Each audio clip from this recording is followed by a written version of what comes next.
Tiwala si Commission on Elections Chairperson George Garcia sa kakayahan ng Miro Systems bilang service provider ng Pilipinas para sa darating na 2025 midterm elections.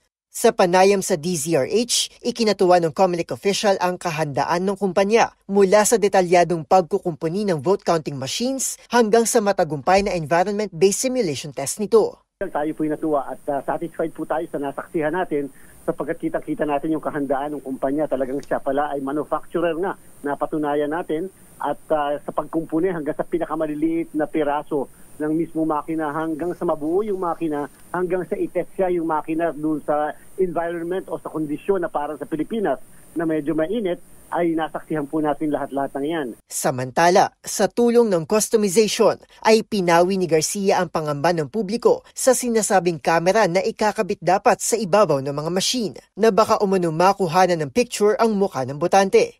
Nailagay na po sa ilalim doon sa kung saan pinapasok yung balota kasi po kailangan yung mismong camera upang makapture, Sir Angel, yung mismong resibo. Later, yung po resibo natin, meron po siyang QR code for the first time. At tayo po ipapayagan natin ng PPCRB, NAMFREL, Majority Party at Minority Party na makapture yung mismong QR code upang sila mismo ay makapag-transmit din ng kanilang results immediately na hindi kailangang hintayin yung hard copy ng results sa bawat balota. Tiniyak din ito na mababa ang tsansa na magkaroon pa ng insidente ng dagdag bawas sa darating na halalan dahil maliban sa seguridad at accuracy ng QR codes ay dadaan sa mga poll watchers ang mismong imahe ng balota na ipinasok sa makina.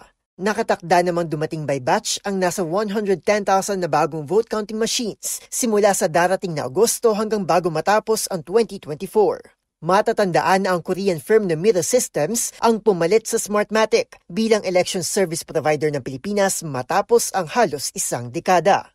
Para sa MBC TV Network News, ito si Arnold Herrera. Sama-sama tayo, Pilipino.